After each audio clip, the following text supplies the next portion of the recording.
Hi, everyone. My name is Colin, and I'm one of the engineers here at Blacknight Space. Today, I'm going to be taking you into an introduction to trajectory optimization using Astrogator in STK.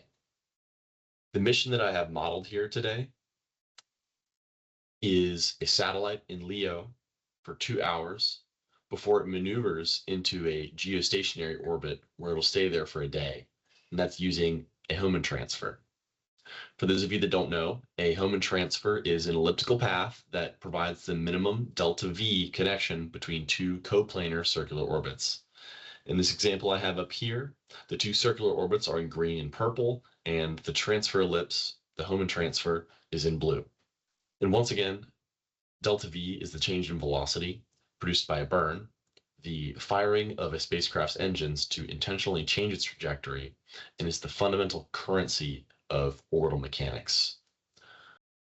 We don't want to spend extra fuel or make our satellites heavier than they have to, or spend extra money when we have things in space. So it's pretty important for us to want to optimize our orbital transfers and maneuvers so that we are being efficient in our operations.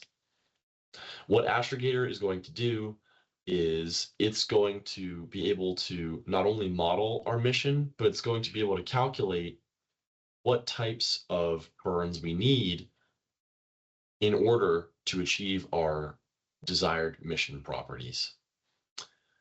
The Astrogator capability contains specialized analysis for interactive orbit maneuver and space trajectory design.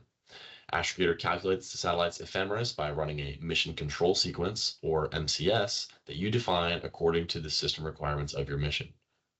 The MCS functions as a sort of graphical programming language in which the mission segments determine how the Astrogator capability calculates the trajectory of the spacecraft based on general settings that you specify. I'm going to start by inserting a new default satellite object in our insert object tool. I'm going to rename this satellite to Kepler so that we stay consistent with our astronomer's theme. And we can access Astrogator by navigating to the properties of our Kepler satellite. The default properties menu that opens up is basic orbit, and that's where we can find our propagators. As you can see, there are several propagators to choose from, like real-time, LOP, HPOP, SPICE, and a lot of them look pretty similar. But when we select Astrogator from that list, Astrogator looks very different.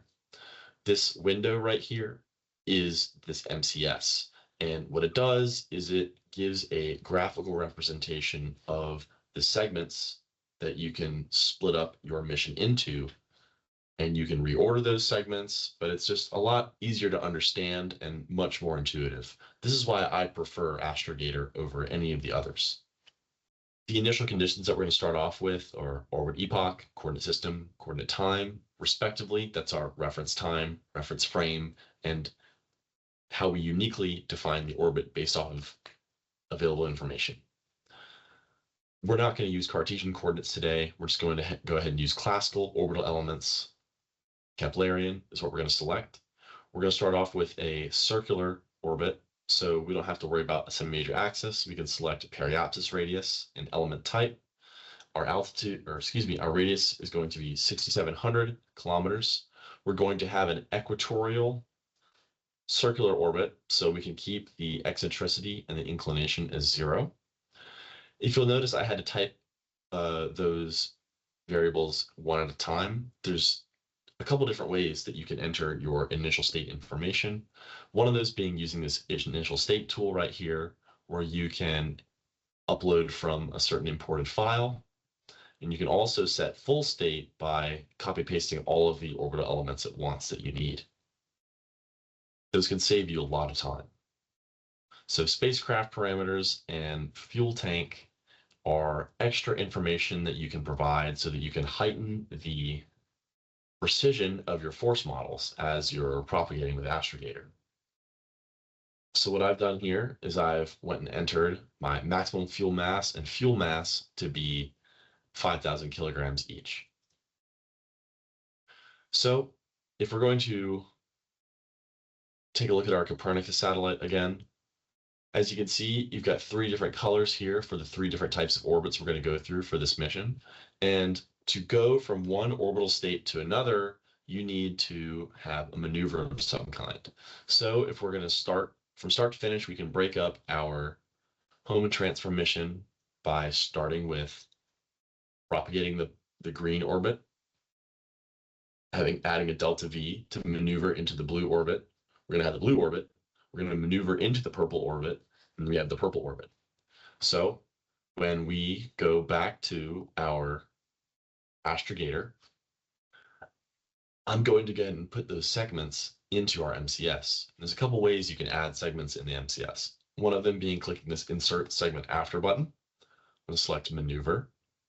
And there's also Insert Before and After by right-clicking one of these segments. So I'm going to go ahead and quickly add in the necessary segments. These are the 5 steps that we had. You can select each one of the segments and click Segment Properties to alter the names and colors. So I'm going to quickly run through those once more. We start off with our green parking orbit. We maneuver with our first delta V, which I'm going to call DV1, make it white. We have our transfer ellipse, which we're going to make a blue color. We're going to have our second delta V, which is going to be white. And then our final outer orbit, which is going to be purple. Okay, so now we have all the steps in our MCS. We can go ahead and specify some extra information to where we can have our mission properties. So a propagate segment models the movement of the spacecraft along its current trajectory until meeting specified stopping conditions. A propagator component comprises of a numerical integrator and a set of propagator functions. The numerical integrator defines the algorithm used to integrate the accelerations of the spacecraft and the constants that control the step size and accuracy of the propagation. Propagator functions define the external forces that will influence the spacecraft's trajectory. So that was a lot. And as you can see, if I select this ellipsis button right next to propagator, you can see there are several different types of force models that we can use. We're just going to be doing simple, quick, in Earth's sphere of influence orbits. So we don't need to rely on any of these more high precision propagators. We can just stick with Earth point mass, which is simplistic and it's only 2-body. So it saves you a lot of computational time by still giving you useful results. So for each of our propagator segments today, we're going to stick with Earth point mass. So for our parking orbit, our mission statement told us we wanted to be in this green orbit and Leo orbit around Earth for 2 hours. And so that means that we're going to burn after propagating for 2 hours. Our stopping condition should be a certain duration, which is our default selection here.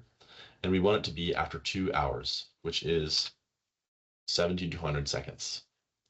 Going to click Apply. And we're going to move on to our first maneuver. So there is the maneuver types. And quickly, we can say that the difference between impulsive maneuvers and finite maneuvers is that impulsive maneuvers are for simplistic, instantaneous velocity change between propagate segments, and finite is a bit more realistic, and it's a gradual velocity change since engines take time to accelerate to a certain speed. Today, we're just going to stick with impulsive. There's 2 tabs here, Attitude and Engine. Attitude allows you to select in which the maneuver pointing direction is described. We're just going to stick with thrust vector today. We're going to leave this alone for now. In the Engine tab, that allows us to define the magnitude and the nature of the propulsion. we're just going to stick with constant thrust and specific impulse, and we're going to select update mass based off fuel usage. I'm going to click apply and do the exact same thing for our second burn. We're going to go to impulsive, attitude control is thrust vector, and then our engine tab, we're going to update mass, select based off of fuel usage. Now our blue transfer ellipse is a little different. Stopping conditions in a segment, they define the point at which the propagation should stop. After each step, the segment checks to see if any stopping conditions were met during the step. If so, it then finds the exact point within tolerance where the stopping condition is satisfied. From that point, the segment either executes an automatic sequence or stops the propagation and passes that state at the point to the next segment. Astrogator also adds an ephemeris point at that time that the stopping condition is triggered. So we have our transfer ellipse, and it's not going to stop after a certain time. We don't know how big it's going to be yet. We want it to stop at a certain point in the orbital shape, which is going to be the furthest point, the apoapsis. One of the extra requirements of a Hohmann transfer is it's an elliptical orbit that goes from its periapsis, its closest point to Earth, to its apoapsis, its furthest point from Earth. So if we want to change our stopping condition from duration to apoapsis, we can do that by selecting New, navigating to apoapsis, clicking OK. We select a duration and this red X button to delete that. And now, after selecting Earth point mass, we click Apply for those settings. And finally, for our outer orbit, we're going to keep it at Earth point mass. Duration is what we want to stop at, because in our mission description, we had it propagating in the outer orbit for an entire day. I'm going to show you something about the trip section right here. I don't have to memorize how many seconds that is or do that on a calculator. I can simply type 1 day and click apply. That's fine. And if I wanted to really see it in seconds, I can click this units button right here, select seconds, and see it's 86,400. Okay, so now we've set up the different segments in our mission. And now what we want to do is, after establishing our mission properties by setting them into each of the segments within the MCS, what we want to do is we want to find that optimal burn, or delta V, so that we can achieve circular to elliptical to circular. And the way that we can do that within Astrogator is by selecting target sequences. So I have them on the bottom here, but if I wanted to reorder these, all I have to do is click and drag into the proper sequence. This does run from top to bottom. So when I want the target sequences to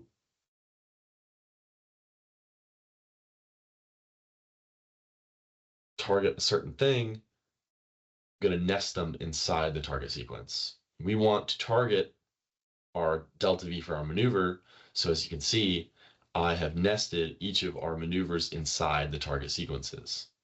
I'm going to change the names of each of our target sequences real quick to start transfer and finish transfer.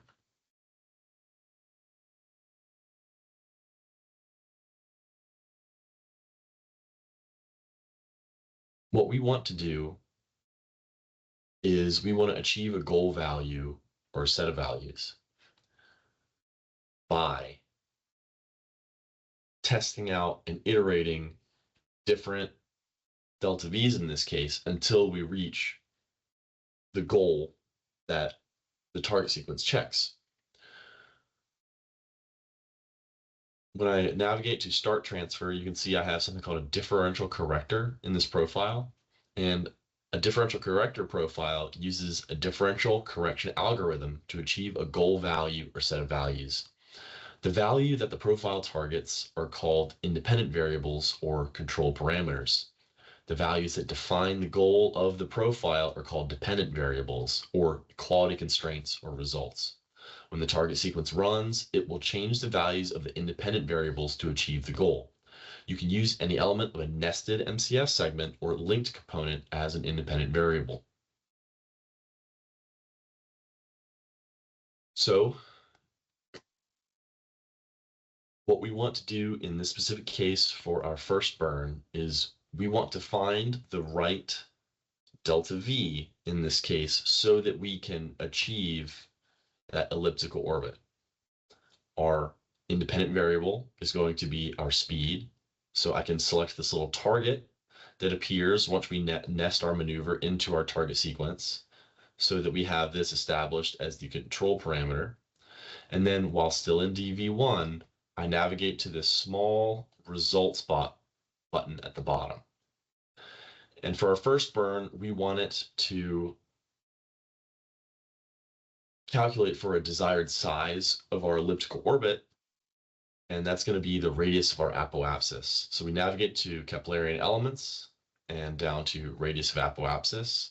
And there's two ways that we can take this and select it. We can click this insert component button and click OK, or we could have double clicked it and it would have automatically run in there. So now that we have our dependent variables and our independent variables selected for our first maneuver target sequence, now we change our action to run active profiles, click apply, and open up our different profiles.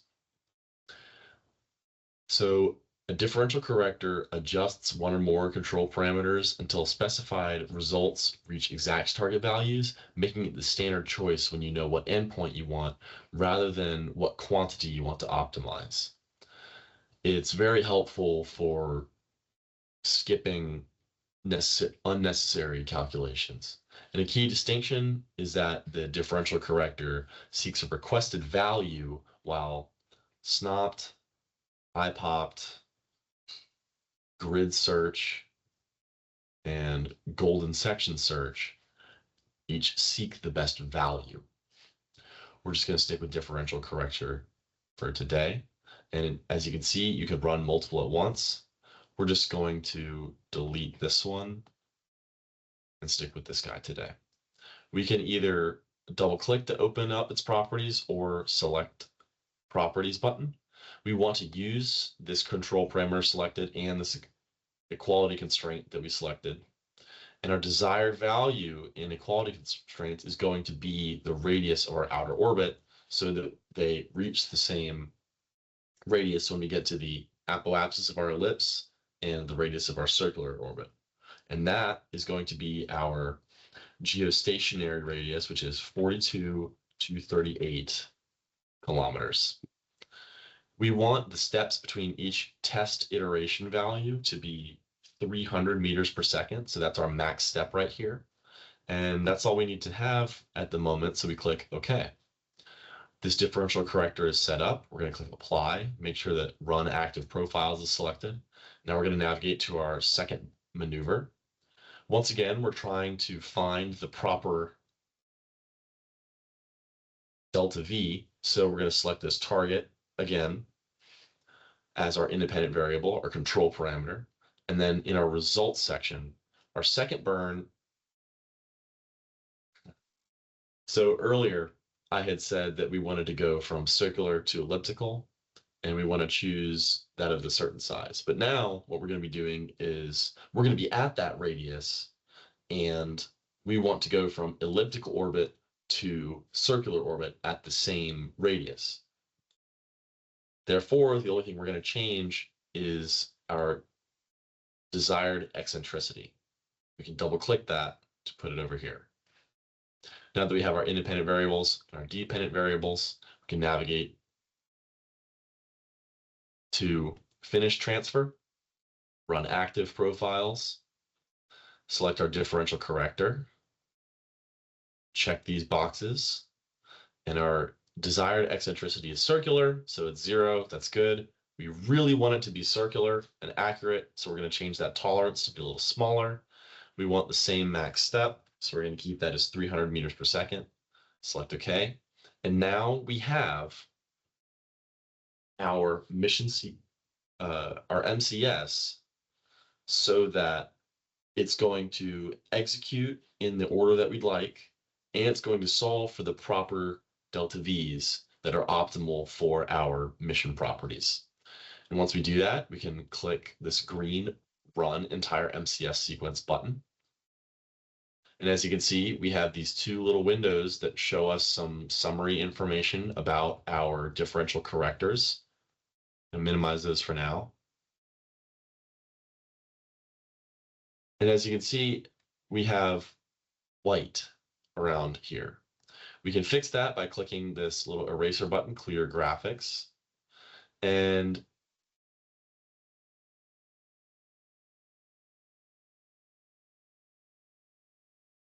you don't have the entire orbit here.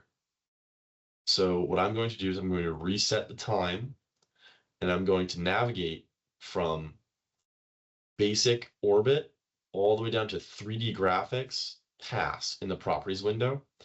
And we're going to go to our lead type in our orbit track from one pass to all, and then click OK. And then our entire mission is now ready for us to analyze and model. One more thing, what we can do is if we reopen our Kepler properties,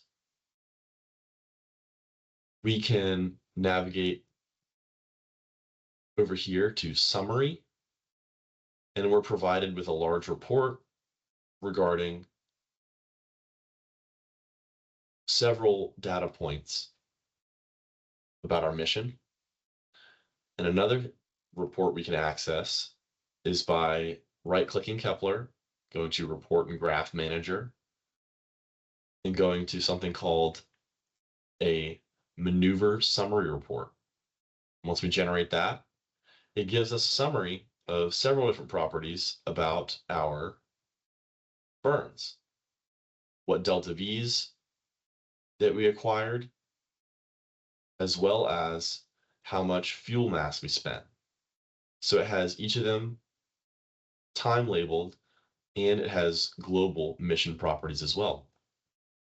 In conclusion, we introduced the fundamentals of trajectory optimization using Astrogator, and we modeled a mission that transfers satellite from LEO to GEO using a Hohmann transfer.